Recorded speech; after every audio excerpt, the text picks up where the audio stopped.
ಅವನ್ನ ಒಳ್ಳೆಯವನು ಅಂತ ಅಂದ್ಕೊಂಡ್ರೆ ಅವನಿಗೆ ಈಗೋನು ಸ್ಯಾಟಿಸ್ಫೈ ಆಗಲ್ಲ, ದ್ವೇಷನೂ ಕಮ್ಮಿ ಆಗಲ್ಲ. ಸೊ ನನ್ನ ಪ್ರಕಾರ ಅವನು ಒಳ್ಳೆ ರೀತಿನಲ್ಲೇ ಬಿಹೇವ್ ಮಾಡ್ತಿದ್ದಾನೆ ಅನಿಸ್ತದೆ. What's wrong with you Amulya? ಯಾಕೆ ನೀವಿಬ್ರು ಒಂದು ವಿಚಾರದಲ್ಲಿ ಇಷ್ಟೊಂದು ಸಾಫ್ಟ್ ಬಿಹೇವ್ ಮಾಡ್ತಿದ್ದೀರಾ? ಅಣ್ಣ ಅಜಾ please, is a bloody rascal. ಅವನನ್ನ ಎಷ್ಟು ಹತ್ತಿರದಿಂದ ನೋಡಿದ್ಯಾನೆ, ನೀನು ಒಂದೊಂದು ಹೀಗೆ ಜಡ್ಜ್ ಮಾಡ್ತಿದ್ದೀಯ. ನಾನೇನು ಅವನ ಕ್ಷಮಿಸ್ಬೇಕು ಅಂತ ಹೇಳ್ತಿಲ್ಲ ವೇದಾಂತ್, ಅಥವಾ ಹಳೇದ್ನೆಲ್ಲ ಮರೆತು ಅವನ ಜೊತೆ ಫ್ರೆಂಡ್ಶಿಪ್ ಮಾಡ್ಕೊಳ್ಬೇಕು ಅಂತಾನೂ ಹೇಳ್ತಿಲ್ಲ. ಮತ್ತೆ what you trying to say? ಏನ್ ಹೇಳ್ತಿದ್ಯಾ? ಜಸ್ಟ್ ಅವನ್ನ ನೋಡೋ ಆಂಗಲ್ ಚೇಂಜ್ ಮಾಡ್ಕೊ ಅಂತ ಹೇಳ್ತಿದ್ದೀನಿ ವೇದಾಂತ್. ಐ ಮೀನ್ ಅವನ ಬಗ್ಗೆ ಅಷ್ಟೊಂದೆಲ್ಲ ಯೋಚನೆ ಮಾಡೋ ಅಗತ್ಯನೇ ಇಲ್ಲ. ನಿನಗೆ ಮೊದಲೇ ಕೋಪ ಜಾಸ್ತಿ, ಆ ಕೋಪದಲ್ಲಿ ಈ ಥರ ತಪ್ಪೆಲ್ಲ ಮಾಡ್ಬಿಡ್ತೀಯ. ಇನ್ಮೇಲಾದ್ರೂ ಅವ್ನು ಸಿಕ್ತಾಗೆಲ್ಲ ಜಗಳ ಮಾಡೋದು, ಒಡೆಯಕ್ಕೆ ಹೋಗೋದು ಇದೆಲ್ಲ ಮಾಡಬೇಡ. ಅವನಷ್ಟಕ್ಕೆ ಅವನ ಬಿಟ್ಬಿಡು. ಹಾಗೆ ಮಾಡೋದ್ರಿಂದ ನಮಗೆ ಲಾಸ್ ಇಲ್ಲ ಅಲ್ವಾ? ಕವಡೆ ಶಾಸ್ತ್ರನೋ ಅದೇ ಹೇಳ್ತಾ ಇದೆ ಅಮ್ಮ. ಏನ್ ಹೇಳ್ತಾ ಇದೆ ಗುರುಗಳೇ? ಇನ್ನೊಬ್ಬರು ಜ್ಯೋತಿಷರು ಏನ್ ಅನಾಹುತ ಆಗುತ್ತೋ ಅಂತ ಹೇಳಿದ್ರು ನನ್ ಕವಡೆ ಶಾಸ್ತ್ರನೋ ಅದೇ ಹೇಳ್ತಾ ಇದೆ. ನೋಡಮ್ಮ, ಕವಡೆ ಶಾಸ್ತ್ರದ ಪ್ರಕಾರ ನಿಮ್ ಜೀವನದಲ್ಲಿ ಹೊರಗಿನಿಂದ ಒಬ್ಬ ವ್ಯಕ್ತಿ ಪ್ರವೇಶ ಆಗುತ್ತೆ. ಆ ವ್ಯಕ್ತಿ ನಿಮ್ಮ ಮನೆಗೆ ಕಾಲಿಟ್ಟಿದ ಕ್ಷಣದಿಂದ ನಿಮ್ಮ ಮನೆಯಲ್ಲಿ ಅನೇಕ ರೀತಿ ತೊಂದರೆಗಳು ಕಾಣಿಸ್ಕೊಳ್ಳುತ್ತೆ. ಸಂಸಾರದಲ್ಲಿ ಬಿರುಕು ಮೂಡುತ್ತೆ. ಆ ವ್ಯಕ್ತಿ ಕಾಲಿಟ್ಟಿದ ತಕ್ಷಣನೇ ನಿಮ್ಮ ಮನೆಯವ್ರ ನೆಮ್ಮದಿಯೆಲ್ಲ ಹಾಳಾಗುತ್ತೆ. ಇದರಲ್ಲಿ ನಿಮ್ಮ ಸಂಸಾರ ಅಂತ್ಯ ಆಗ್ಬೋದು ಅಂತ ಕೂಡ ಕವಡೆ ಶಾಸ್ತ್ರ ಹೇಳ್ತಾ ಇದೆ.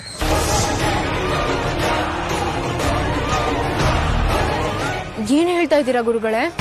ನಾನ್ ಕಲಿತಿರೋ ವಿದ್ಯೆ ಮೇಲೆ ಹೇಳ್ತಾ ಇದ್ದೀನಮ್ಮ. ನನ್ನ ಶಾಸ್ತ್ರದ ಲೆಕ್ಕಾಚಾರ ಯಾವತ್ತೂ ಸುಳ್ಳಾಗಿಲ್ಲ. ಶಾಸ್ತ್ರ ಏನ್ ಹೇಳುತ್ತೋ ಅದಾಗೇ ಆಗುತ್ತೆ. ನಿಮ್ ಸಂಸಾರ ಕಾಪಾಡೋದು ತುಂಬಾ ಕಷ್ಟ ಇದೆ ಅಮ್ಮ. ಇದಕ್ಕೇನು ಪರಿಹಾರನೇ ಇಲ್ವಾ ಗುರುಗಳೇ? ಸದ್ಯಕ್ಕಂತೂ ಏನು ಪರಿಹಾರ ಇಲ್ಲಮ್ಮ. ಆ ದೇವ್ರ ಮೊರೆ ಹೋಗಮ್ಮ. ಅವನ ಆಶೀರ್ವಾದದಿಂದ ಏನಾದ್ರೂ ಒಳ್ಳೇದಾದ್ರೆ ನಿಮ್ ಸಂಸಾರಕ್ಕೆ ಒಳ್ಳೇದಾಗ್ಬೋದು. ಅದನ್ನ ನಿರೀಕ್ಷೆ ಇಟ್ಕೊಮ್ಮ.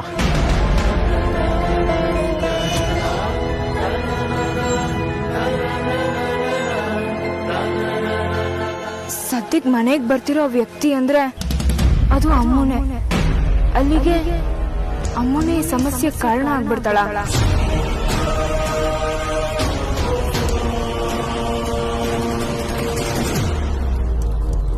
ಕರೆಕ್ಟ್ ಅಣ್ಣ. ಅವನ್ನ ಇಗ್ನೋರ್ ಮಾಡು, ಇಲ್ಲ ಅಂದ್ರೆ ಅವನ ತಲೆಯಲ್ಲೇ ಕೂತಿರ್ತಾನೆ. ಅವನ ಬಗ್ಗೆ ಯೋಚನೆ ಮಾಡೋದೇ ಬಿಟ್ಟಾಕು ಅಲ್ವಾ?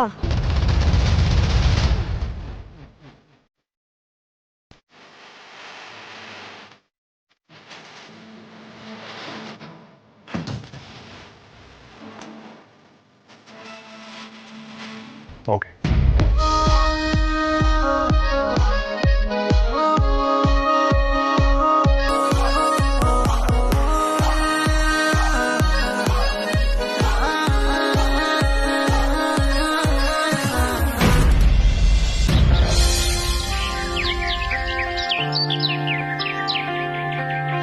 ಲೇ ಹಳೆ ಮುದ್ಕಿ, ಎಲ್ಲೇ ಹೋಗಿದ್ದೆ?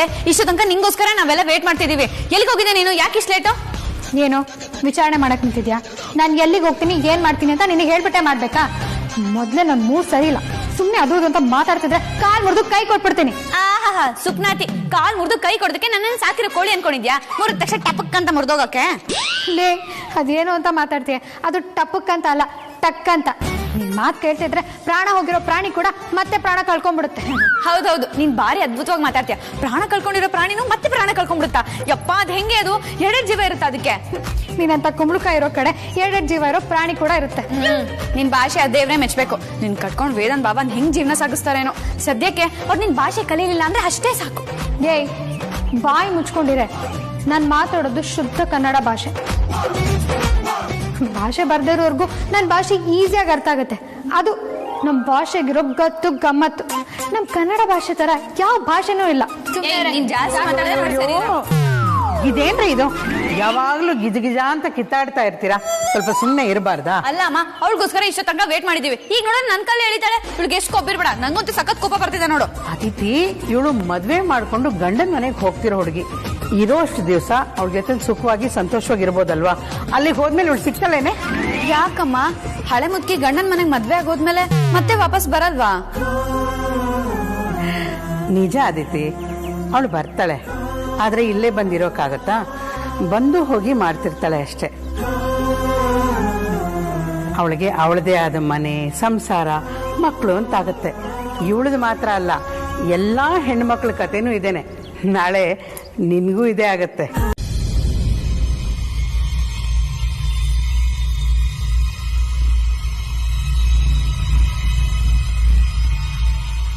ಇವ್ರೇನಾದ್ರೂ ಅಗ್ರಜನ್ ರಿಯಲ್ ಅಮ್ಮ ಆಗಿರ್ಬೋದಾ? ಇದ್ರೂ ಎಲ್ಲಿರ್ಬೋದು? ಅಗ್ರಜನ್ ಯಾಕೆ ನಮ್ಮನೇಲಿ ಬಿಟ್ಟು ಹೋಗ್ತಾರೆ? ಅಥವಾ ನಮ್ಮನೆಯವರೇ ಇವ್ರನ್ನ ಯಾರಾದ್ರೂ ಅವ್ರ ಹೆತ್ ಮಕ್ಕಳನ್ನ ಬೇರೆಯವ್ರ ಮನೇಲಿ ಬಿಟ್ಟು ಹೋಗ್ತಾರ? ಅಥವಾ ಕೊಟ್ಟು ಹೋಗ್ತಾರ? ಇದರಿಂದ ಏನೋ ಒಂದು ರಹಸ್ಯ ಇದೆ, ಬೇಗ ಕಂಡುಹಿಡಿಬೇಕು.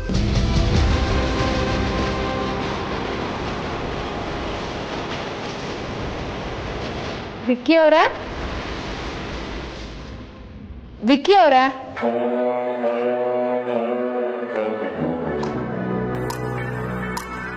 ಏನ್ ಮಾಡ್ತಾ ಇದ್ದೀರಾ ವಿಕ್ಕಿ ಅವರೇ?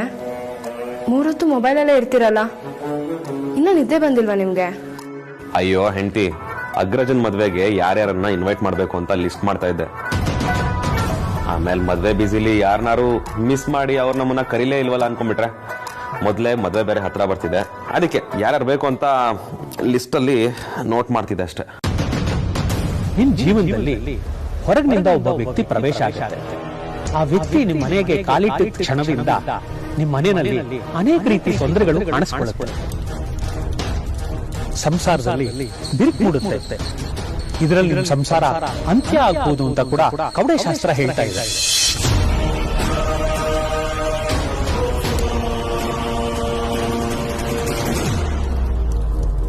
ಹೌದಲ್ವಾ? ಮದುವೆ ದಿನ ಹತ್ರ ಬಂದೇ ಬಿಡ್ತು. ನನ್ಗೆಲ್ಲ ಗೊತ್ತಿದ್ದು ನನ್ನಿಂದ ಏನು ಮಾಡಕ್ಕಾಗ್ತಿಲ್ಲ. ಅಮ್ಮ ಮದ್ವೆ ಆಗಿ ಬಂದ್ಮೇಲೆ ಸಮಸ್ಯೆ ಆದ್ರೆ ಹೆಂಡತಿ ಏನ್ ಯೋಚನೆ ಮಾಡ್ತಿದ್ದೀರಾ? ವಿಕ್ಕಿ ಅವ್ರೆ, ಈ ಮದ್ವೆನ ಸ್ವಲ್ಪ ಮುಂದಕ್ಕೆ ಹಾಕ್ಬೋದಾ?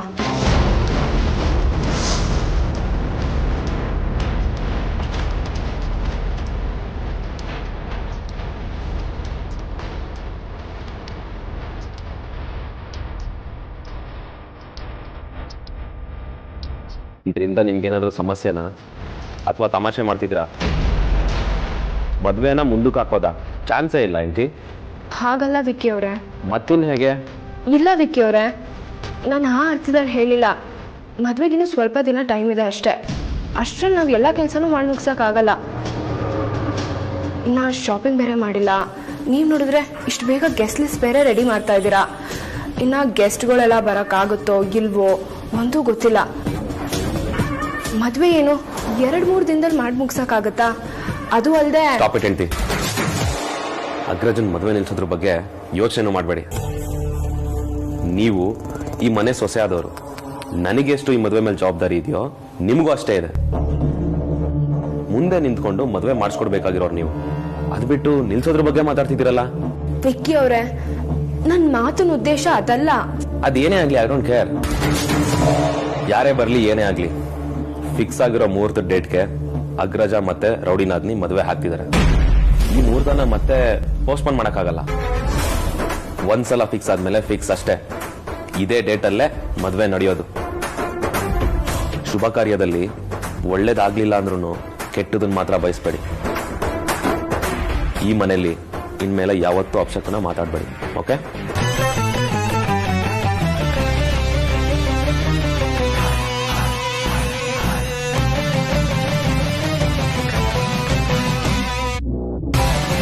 ಇದಕ್ಕೆ ನಾನು ಏನಾದ್ರೂ ದಾರಿ ಹುಡುಕ್ಬೇಕು. ಇನ್ ತಡ ಮಾಡಿದ್ರೆ ಮದ್ವೆನೇ ನಡೆದೋಗ್ಬಿಡುತ್ತೆ.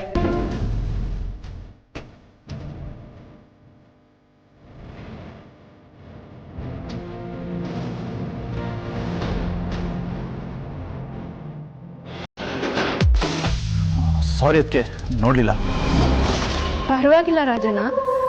ಇಷ್ಟು ಬೆಳಗ್ಗೆನೆ ಇಷ್ಟೊಂದು ಅರ್ಜೆಂಟಾಗಿ ಎಲ್ಲ ಹೊರಟ್ರಿ ನೀವು? ಮಿಸ್ಟರ್ ಎಕ್ಸ್ ಅಂತ ಕಾಲ್ ಮಾಡಿದ್ದ, ಅವನ್ನ ಮೀಟ್ ಮಾಡಕ್ ಹೋಗ್ತಾ ಇದ್ದೀನಿ, ಇಲ್ಲೇ ಆನೆಗೌಡ ಪಾರ್ಕ್ ಹತ್ರ. ಮಿಸ್ಟರ್ ಎಕ್ಸಾ? ಯಾರವರು? ಅವನು ನನ್ನ ಕಾಲೇಜ್ ಫ್ರೆಂಡು. ಅವನ್ನೇ ಮೀಟ್ ಮಾಡಕ್ ಹೋಗ್ತಾ ಇದ್ದೀನಿ. ಟೈಮ್ ಆಯಿತು, ಬರ್ತೀನಿ.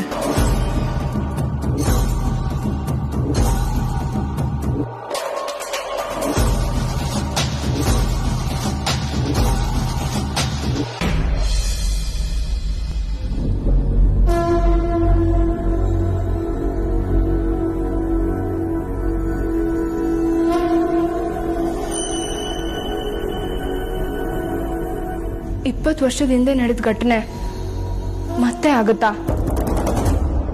ಇದಕ್ಕೆಲ್ಲ ಅಮ್ಮನೇ ಕಾರಣ ಆಗ್ತಾಳ?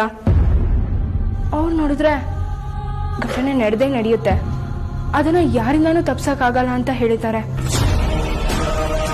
ವೇದಾಂತ್ ಬಾಬಾ ಅಮೂಲ್ಯನೇನಾದ್ರೂ ಮದ್ವೆ ಆದ್ರೆ ಈ ಮನೆ ಕೆಟ್ಟದಾಗುತ್ತಾ?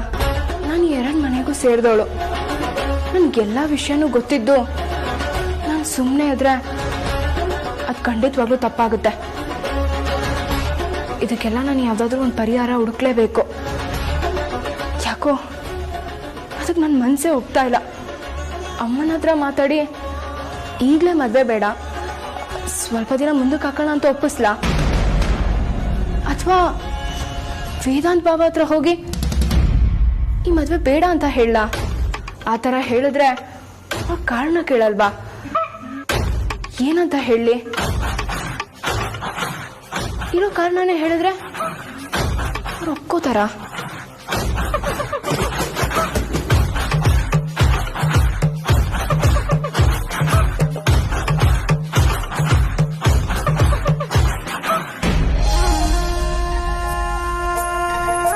ವಿಕ್ಕಿ ಅವ್ರೆ, ಏನಾಗಿದೆ ನಿಮ್ಗೆ? ನಾನೇನೋ ಸೀರಿಯಸ್ ವಿಷಯ ಯೋಚನೆ ಮಾಡ್ತಿದ್ರೆ ಮಕ್ಳ ತರ ಆಡ್ತಿರಲ್ಲ. ಅತ್ತಿಯವರೇ, ನೀವು ನಿಜವಾಗ್ಲೂ ಸೀರಿಯಸ್ ಆಗಿ ಥಿಂಕ್ ಮಾಡ್ತಿದ್ರಾ? ನನಗೆ ಗೊತ್ತಿರಲಿಲ್ಲ. ಏನದು?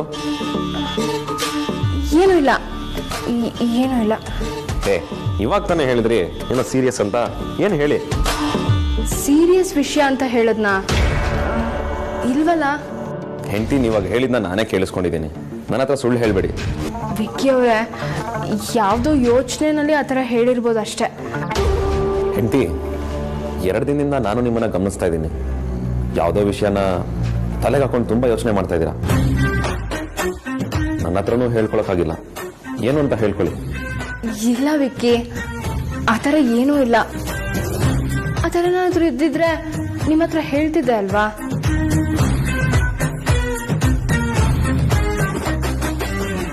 ಸರಿ, ಈಗ ನನಗೊಂದು ಚಿಕ್ಕ ಹೆಲ್ಪ್ ಮಾಡ್ತೀರಾ? ಏನು ಹೆಲ್ಪು? ಒಂದ್ಸಲ ಧ್ರುವ ರೆಡಿ ಇದಾನಂತ ನೋಡ್ತೀರಾ? ನಾನು ಧ್ರುವ ಒಟ್ಟಿಗೆ ಆಫೀಸ್ಗೆ ಹೋಗೋಣ ಅಂತ. ಅಗ್ರಜಂಗೆ ಯಾವುದೋ ಮೀಟಿಂಗ್ ಇದೆಯಂತೆ. ಸೊ ಇಬ್ರು ಒಟ್ಟಿಗೆ ಹೋಗ್ತೀವಿ. ನೀವಿವಾಗ ಧ್ರುವನ್ ಕೇಳ್ತಿದ್ದೀರಾ? ಧ್ರುವ ಹೋಗಿ ಎಷ್ಟೊತ್ತಾಯ್ತು? ಹೌದಾ? ಚಾನ್ಸೇ ಇಲ್ವಲ್ಲ. ಅವನು ಆಫೀಸ್ಗೆ ಹೋಗ್ತಿದ್ದೀನಿ ಅಂತ ಅನ್ನ, ಅಥವಾ ಬೇರೆ ಎಲ್ಲಾದ್ರೂ ಹೋಗ್ತಿದ್ದೀನಿ ಅಂತ ಅನ್ನ? ಅದು ಯಾವುದೋ ಪಾರ್ಕ್ ಹತ್ರ ಯಾರೋ ಫ್ರೆಂಡ್ನ ಮೀಟ್ ಮಾಡ್ತೀನಿ ಅಂತ ಹೇಳಿದ್ರು. ನಮ್ ಧ್ರುವಂಗೆ ಫ್ರೆಂಡ್ಸಾ? ಅವನ್ಗೆ ಯಾವಾಗಿಂದ ಫ್ರೆಂಡ್ಸ್ ಎಲ್ಲ ಕಾಲ್ ಮಾಡಿ ಮೀಟ್ ಮಾಡೋ ಅನ್ನಕ್ ಶುರು ಮಾಡಿದ್ರು? ಪರವಾಗಿಲ್ಲ, ಫ್ರೆಂಡ್ಸ್ ಎಲ್ಲ ಮಾಡ್ಕೊಳಕ್ ಸ್ಟಾರ್ಟ್ ಮಾಡಿದಾನೆ. ಈ ಜಗತ್ತಲ್ಲಿ ನಾಚಿಕೆ ಸ್ವಭಾವಕ್ಕೆ, ರಿಸರ್ವ್ಡ್ ಸ್ವಭಾವಕ್ಕೆ ಅಗ್ರಜ ಬ್ರ್ಯಾಂಡ್ ಅಂಬಾಸಿಡರ್ ಅನ್ಕೊಂಡಿದೆ. ಆದ್ರೆ ನಮ್ ಧ್ರುವ ಅವನನ್ನೇ ಮೀರಿಸ್ತಾನೆ. ಅಂಥದ್ರಲ್ಲಿ ಆರ್ತಿ, ಧ್ರುವ ಯಾವ ಫ್ರೆಂಡ್ನ ಮೀಟ್ ಮಾಡ್ತೀನಿ ಅಂತ ಏನಾದ್ರು ಹೇಳಿದ್ನಾ? ಯಾವ ಫ್ರೆಂಡು ಅಂತ ಕರೆಕ್ಟಾಗಿ ಹೇಳಲಿಲ್ಲ, ಆದ್ರೆ ಯಾವುದೋ ಕಾಲೇಜ್ ಫ್ರೆಂಡು ಅಂತ ಹೇಳಿದ್ರು. ವಿಕ್ಕಿ ಅವರೇ, ಹೆಸರು ಮಾತ್ರ ವಿಚಿತ್ರವಾಗಿತ್ತು. ವಿಚಿತ್ರವಾಗಿತ್ತಾ? ಹೌದು ವಿಕ್ಕಿ ಅವರೇ, ವಿಚಿತ್ರವಾಗಿತ್ತು. ಹೆಸರೇನೋ ಹೇಳಿದ್ರಲ್ಲ, ಮಿಸ್ಟರ್ ಎಕ್ಸ್ ಅಂತೆ.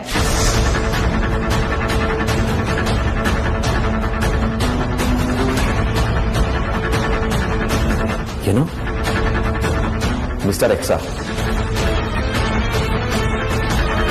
ಇವತ್ತು ರಾತ್ರಿ ನಾನು ಕಳಿಸೋ ಲೊಕೇಶನ್ಗೆ ನಾನು ಕೇಳಿದಷ್ಟು ದುಡ್ಡನ್ನ ಕಿಮ ಕಂದೆ ತಂದು ಕೊಡ್ಬೇಕು. ವೇದಾಂತ್ ವಸಿಷ್ಠ ಸುಹಾಸಿನಿ ಮತ್ತೆ ಶ್ರೀಧರ್ನ ಮಗನೇ ಅಲ್ಲ. ಅವಾಗ ಮಿಸ್ಟರ್ ಎಕ್ಸ್ ನಮ್ಗೆ ಫೋನ್ ಮಾಡಿ ಬರೋದಕ್ಕೆ ಹೇಳಿದ್ದ. ಆಗ ನನ್ನ ಆಕ್ಸಿಡೆಂಟಲ್ಲಿ ಸಾಯೋದು ಜಸ್ಟ್ ಮಿಸ್ ಆಗಿತ್ತು. ಈಗ ಅವನೇ ಧ್ರುವನ್ ಕಾಲ್ ಮಾಡಿ ಬಾ ಅಂದಿದ್ದಾನೆ ಅಂದ್ರೆ ಅಲ್ಲಿಗೆ ನಮ್ ಧ್ರುವನ್ ಪ್ರಾಣ ಅಪಾಯದಲ್ಲಿದೆ ಅಂತ ಆಯ್ತು. ಆರ್ತಿ, ನನಗೊಂದು ಅರ್ಜೆಂಟ್ ಕೆಲಸ ಇದೆ, ನಾನು ಹೊರಡ್ಬೇಕು. ನಾನು ಅಮೂಲ್ಯ ವೇದಾಂತ್ ವಸಿಷ್ಠ ಅಲ್ಲ ಅಂದ್ರೆ ಏನ್ ಮಾತಿನ ಅರ್ಥ?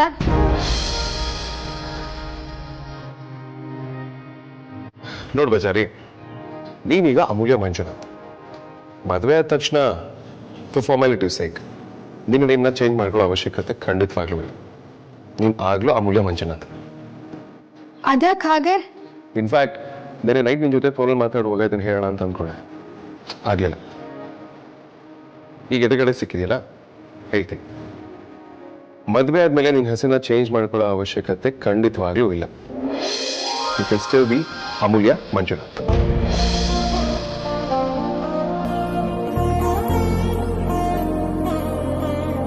ಆದ್ರೆ ವೇದ ಅಂತ ನಿನ್ನ ಹೆಸರಿಂದ ನಿನ್ನ ತಂದೆ ಹೆಸರಿದೆ. ಅವ್ರು ನಿನ್ನ ತುಂಬಾ ಕಷ್ಟಪಟ್ಟು ಪ್ರೀತಿಯಿಂದ ಸಾಕಿ ಬೆಳೆಸಿ ಓದಿಸಿ ನಿನ್ನ ಕಾಲ ಮೇಲೆ ನಿನ್ನನ್ನು ನಿಂತ್ಕೊಳ್ಳೋ ಹಾಗೆ ಮಾಡಿದ್ದಾರೆ. ನಿನ್ನ ಜೀವನದಲ್ಲಿ ನಿನ್ನ ತಂದೆ ಕೊಡುಗೆ ಬಹಳನೇ ಇದೆ. ನಿನ್ನ ತಂದೆ ತಾಯಿ ಇಬ್ರು ನಿನ್ನ ಖುಷಿಯಲ್ಲಿ ಅವ್ರ ಖುಷಿನ ನೋಡ್ತಾರೆ, ನಿನ್ನ ಸುಖದಲ್ಲಿ ಅವ್ರ ಸುಖನ ಕಾಣ್ತಾರೆ. ಅವ್ರಿಗೆ ನೀನು ಯಾವತ್ತೂ ಬೇಜಾರು ಮಾಡಬಾರ್ದು. ಎಲ್ಲದಕ್ಕಿಂತ ಹೆಚ್ಚಾಗಿ ನಿನ್ನ ನಿನ್ನ ಮನೆಯಲ್ಲಿ ಗಂಡು ಮಗನ ತರ ನೋಡಿದ್ದಾರೆ. ಎಲ್ಲ ಹೆಣ್ಮಕ್ಳಿಗೂ ಸ್ಥಾನ ಸಿಗೋದಿಲ್ಲ. ಆ ಸ್ಥಾನ ನಿಮ್ಮ ತಂದೆ ನಿನಗೆ ಕೊಟ್ಟಿದ್ದಾರೆ. ಒಬ್ಬ ವ್ಯಕ್ತಿ ಇನ್ನೊಬ್ಬ ವ್ಯಕ್ತಿನ ಇಂಪ್ರೆಸ್ ಮಾಡೋದಕ್ಕೆ ನನ್ನ ಔಟ್ಲುಕ್ ಸಾಕು. ಆದ್ರೆ ಒಬ್ಬ ವ್ಯಕ್ತಿ ಇನ್ನೊಬ್ಬ ವ್ಯಕ್ತಿನ ಕಾನ್ಸ್ಟೆಂಟ್ ಆಗಿ ಇಂಪ್ರೆಸ್ ಮಾಡೋದಕ್ಕೆ ಬೇಕಾಗಿರೋದು ವ್ಯಕ್ತಿತ್ವ. ಅದು ನಿನ್ನಲ್ಲಿದೆ. ಅದನ್ನು ಕೊಟ್ಟಿರೋದು ವೇದಾಂತ್ ವಸಿಷ್ಠ ಅಲ್ಲ, ಮಂಜುನಾಥ್. ನೀನ್ ಹೇಳ್ದಾಗೆ ಅಮೂಲ್ಯ ವೇದಾಂತ್ ವಸಿಷ್ಠ ಅನ್ನೋದ್ರಲ್ಲಿ ಒಂದು ರಿದಮ್ ಇದೆ, ಗತ್ತಿದೆ. I agree. Amulya Vedant Vasishtha just a name. Amulya Manjunath is an emotion.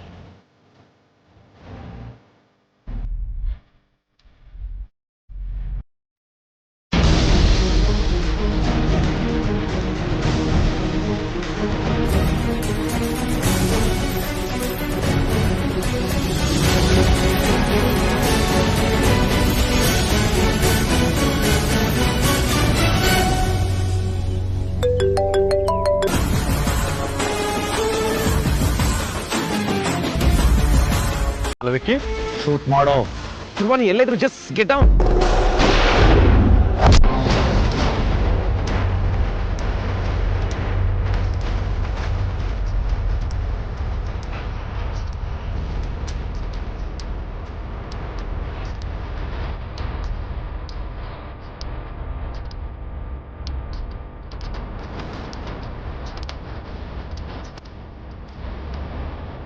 ವಾ, ಏನೂ ಆಗಿಲ್ಲ ತಾನೆ ನಿನಗೆ?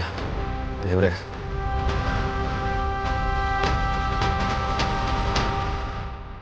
where the hell are you, man?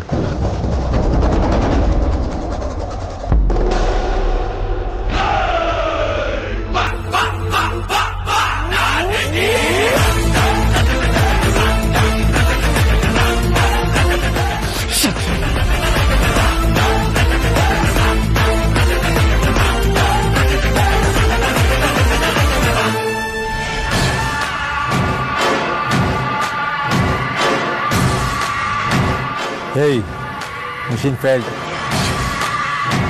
ಬೇಗದಿಂದ escape ಆಗೋ, ಬೇಗ.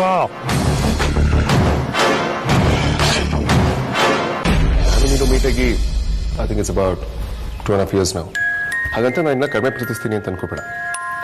2 ಜನ್ಮಕ್ಕಾಗಷ್ಟು ನಿನ್ನ ಪ್ರೀತಿಸ್ತೀನಿ. ನಾನು ಇನ್ನ ತುಂಬಾ ಚೆನ್ನಾಗಿ ನೋಡ್ಕೋತೀನಿ ಬಜಾರಿ. ಐ ಮೀನ್ ತುಂಬಾನೇ ಚೆನ್ನಾಗಿ ನೋಡ್ಕೋತೀನಿ. ಅದರಲ್ಲಿ ನನಗೆ ಯಾವ ಅನುಮಾನನೂ ಇಲ್ಲ. ಆದ್ರೆ ನಾನು ಯಾವತ್ತೂ ನಿನ್ನ ತಂದೆ ಹಾಗೆ ನಿಷ್ಕಲ್ಮಶವಾಗಿ ನಿಸ್ವಾರ್ಥ ಪ್ರೀತಿಯನ್ನು ಕೊಡೋದಕ್ಕೆ ಸಾಧ್ಯನೇ ಇಲ್ಲ. ಗಂಡನ ಪ್ರೀತಿಗೂ ತಂದೆ ಪ್ರೀತಿಗೂ ಬಹಳಷ್ಟು ವ್ಯತ್ಯಾಸ ಇರುತ್ತೆ ಅಮೂಲ್ಯ. ನೀನೇ ಹೇಳಿದಾಗೆ ಅಮ್ಮನ ಪ್ರೀತಿ ಆಕಾಶ ಇದ್ದ ಹಾಗೆ. ನಾನಿನ್ನ ಹೇಗೆ ಪ್ರೀತಿಸ್ತೀನೋ ನೀನು ನಾನು ಹಾಗೆ ಪ್ರೀತಿಸ್ಬೇಕು ಅನ್ನೋ ಎಕ್ಸ್ಪೆಕ್ಟೇಷನ್ ಇರುತ್ತೆ. ಆದ್ರೆ ತಂದೆ ಪ್ರೀತಿನಲ್ಲಿ ಯಾವ ಎಕ್ಸ್ಪೆಕ್ಟೇಷನ್ ಇರೋದಿಲ್ಲ. ಮುಂದೆ ಒಂದಿನ ಮದುವೆ ಆದ ನಂತರ ನಿನ್ನ ಮನೆ ಬದಲಾಗುತ್ತೆ, ನಿನ್ನ ಕುಟುಂಬ ಬದಲಾಗುತ್ತೆ. ನಿನ್ನ ತಂದೆ ತಾಯಿ ಜಾಗನ ನನ್ನ ತಂದೆ ತಾಯಿ ತುಂಬ್ತಾರೆ. ಆ ಸ್ಥಾನ ಅವ್ರು ಭರ್ತಿ ಮಾಡ್ತಾರೆ. ಹೀಗಿರುವಾಗ ಬೇಸಿಕಲಿ ನಿನ್ನ ಎಂಟೈರ್ ಲೈಫ್ನ ನಾನು ಒಂಥರ ಆವರಿಸ್ಕೊಂಡಂಗೆ ಲೆಕ್ಕ. ಇಷ್ಟೆಲ್ಲ ಆದ್ಮೇಲೂ ಕೂಡ ನಿನ್ನ ಹೆಸರಲ್ಲೂ ನಾನೇ ಇರಬೇಕು ಅನ್ನೋದು ತಪ್ಪಲ್ವಾ?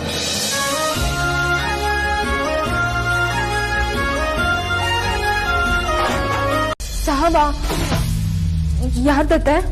ನೀನ್ ಎಷ್ಟೇ ಕೇಳಿದ್ರು ಆ ಒಂದು ವಿಷಯ ಮಾತ್ರ ನನ್ನ ಕೈಲಿ ಹೇಳಕ್ಕಾಗಲ್ಲ. ಆ ಘಟನೆ ನೆನ್ಸ್ಕೊಂಡ್ರೆ ನನ್ನ ಜೀವ ಹಿಂಡುತ್ತೆ.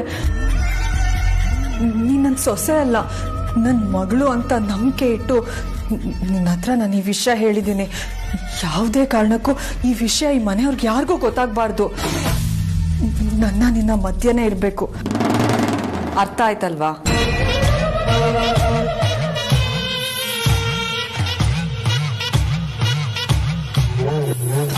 ನಾನು ಅನ್ಕೊಂಡಿದ್ದು ಸುಳ್ಳಲ್ಲ, ಎಲ್ಲ ನಿಜಾನೇ. ಅವತ್ತು ಫೋನಲ್ಲಿ ಶಾಸ್ತ್ರಿಗಳು ಹೇಳಿದ್ದಕ್ಕೂ ಇವಾಗ ಅತ್ತೆ ಹೇಳ್ತಿರೋದಕ್ಕೂ ಒಂದಕ್ಕೊಂದು ತುಂಬಾನೇ ಹೋಲಿಕೆ ಇದೆ. ಅಮ್ಮ ಏನಾದರೂ ಮದುವೆ ಆಗಿ ಈ ಮನೆಗೆ ಬಂದ್ರೆ ಈ ಮನೇಲಿ ಮತ್ತೊಂದು ಸಾವಾಗುತ್ತಾ? ಅದಕ್ಕೆ ನಮ್ಮ ಅಮ್ಮನೇ ಕಾರಣ ಆಗ್ಬಿಡ್ತಾಳ?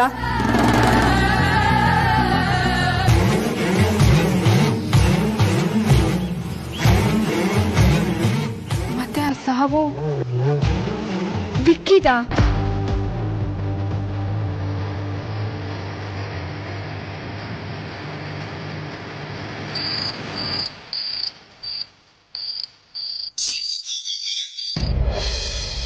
ಓ, ಯಾಕಯ್ಯ ನನಗೆ 3 ಹೊತ್ತು ಕಾಟ ಕೊಡ್ತೀಯಾ?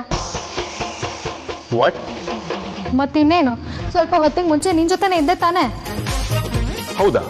ಮತ್ತೆ ನನ್ನ ನಮ್ಮ ಅಪ್ಪ ಅಮ್ಮನ ಜೊತೆ ನನ್ನ ತಂಗಿರ ಜೊತೆ ಇರೋದಕ್ಕೆ ಬಿಡು. ನನಗೂ ಮನೆ ಮಠ, ನಮ್ಮೋರು ತಮ್ಮೋರು ಅಂತೆಲ್ಲ ಇದ್ದಾರೆ. ಯಾವಾಗಲೂ ನಿನ್ ಜೊತೆ ಲಲ್ಲ ಅನ್ಕೊಂಡು ಓಡಾಡ್ಕೊಂಡು ಇರೋದಕ್ಕಾಗಲ್ಲ. ಇನ್ನು ಎಷ್ಟು ದಿನ ಅಂತ ಈ ಮನೇಲಿ ಇರ್ತೀನಿ ಹೇಳು? ಅಲ್ಲಿವರೆಗಾದ್ರೂ ನನ್ನ ನೆಮ್ಮದಿಯಾಗಿರೋದಕ್ಕೆ ಬಿಡು, ಪುಣ್ಯ ಬರತ್ ನಿಂಗೆ. ಬಾ, ಬೇರೆಯವ್ರಿಗೆ ಮಾತಾಡಕ್ಕೆ ಅವಕಾಶನೇ ಕೊಡದೆ ಒಂದೇ ಸಮ ಒಂದೇ ಉಸಿರಲ್ಲಿ ಮಾತಾಡ್ತೀರಾ? ಅಕ್ಕಪಕ್ಕ ಇರೋರು ಏನ್ ಅನ್ಕೊಂತಾರೋ ಟೆನ್ಷನ್ ಕೂಡ ಇಲ್ವಾ ನಿನಗೆ?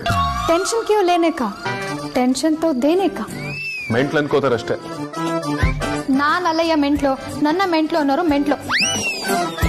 ನನ್ನ ಮೆಂಟ್ಲು ಅನ್ಕೊಂಡ್ರೆ ನೀನು ಮೆಂಟ್ಲು. What non sense. ನಾನು ನಿನ್ ಜೊತೆ ಮಾತಾಡೋದಕ್ಕೆ ಫೋನ್ ಮಾಡಲಿಲ್ಲ, ಮಂಜು ಅಪ್ಪನ ಹತ್ರ ಮಾತಾಡ್ಬೇಕು. ಫೋನ್ ಕೊಡು. ನನ್ನ ನಂಬರ್ಗೆ ಕಾಲ್ ಮಾಡಿ ನನಗೆ ಕಾಲ್ ಮಾಡಿಲ್ಲ ಅಂತೀಯಲ್ಲ, ಇದಕ್ಕೆ ಮೆಂಟ್ಲು ಅಂತಾರೆ. ನಾನು ಅವ್ರ ನಂಬರ್ಗೆ ಕಾಲ್ ಮಾಡ್ತಿದ್ದೆ, ಬಟ್ ಯಾಕೋ ನಾಟ್ ರೀಚಬಲ್ ಇತ್ತು. ಅದಕ್ಕೆ ನಿನ್ನ ನಂಬರಿಗೆ ಫೋನ್ ಮಾಡಿದೆ. ಫೋನ್ ಕೊಡು.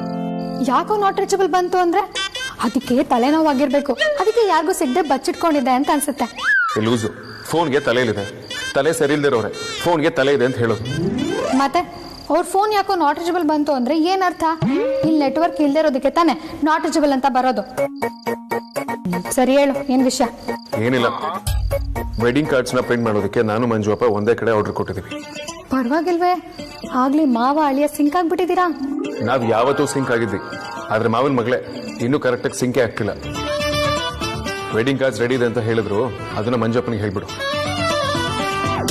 ಹಲೋ ಅಮೂಲ್ಯ, ನಾನು ಹೇಳೋದು ಕೇಳಿಸ್ತಿದೆ ತಾನೆ? ಹಲೋ ಅಮೂಲ್ಯ, ಕೇಳಿಸ್ಕೊತಿದ್ಯಾ?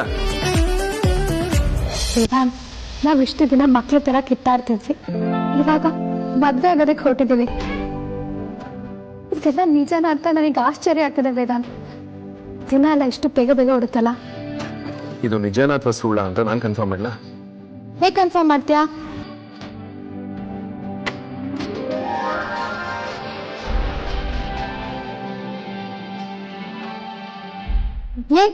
ನನ್ ಪರ್ಮಿಷನ್ ಇಲ್ಲದೆ ಹೇಗೆ ಮುತ್ಕೊಟ್ಟೆ ನೀನು? ದಿನ ದಿನ ಪೋಲಿ ಆಗ್ತಿದ್ದೆ, ಇದು ಒಳ್ಳೇದಲ್ಲ. ಸುಮ್ಮನೆ ಓವರ್ ಬಿಲ್ಡಪ್ ಕೊಡ್ಬೇಡ. ನಿನಗೆ ಇಷ್ಟ ಆಯ್ತು ಅಂತ ನನಗೂ ಗೊತ್ತು. ಕೈ ಬಿಡ್ತೀಯ ನಿನ್ ಬುದ್ಧಿನ?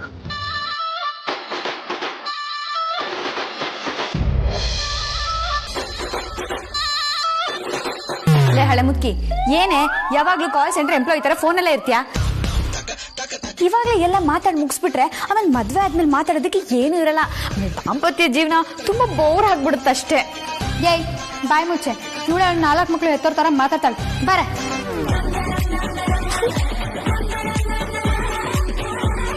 ಬರೀ ಯಾಕೋ ಊಟ ಜಾಸ್ತಿ ಆಗ್ಬಿಡ್ತು ಕಣೆ. ಸರಿ ಸರಿ, ಸೌತೆಕಾಯಿ ತಿನ್ನಿ, ಜೀರ್ಣ ಆಗತ್ತೆ. ಅಪ್ಪ, ಇನ್ವಿಟೇಷನ್ ಕಾರ್ಡ್ ರೆಡಿ ಆಗಿದೆಯಂತೆ, ನಾಳೆನೇ ಕಲೆಕ್ಟ್ ಮಾಡ್ಕೋಬೇಕು ಅಂತ ಪ್ರಿಂಟಿಂಗ್ ಪ್ರೆಸ್ನವನು ವೇದಾಂತಕ್ಕೆ ಫೋನ್ ಮಾಡಿ ಹೇಳದಂತೆ.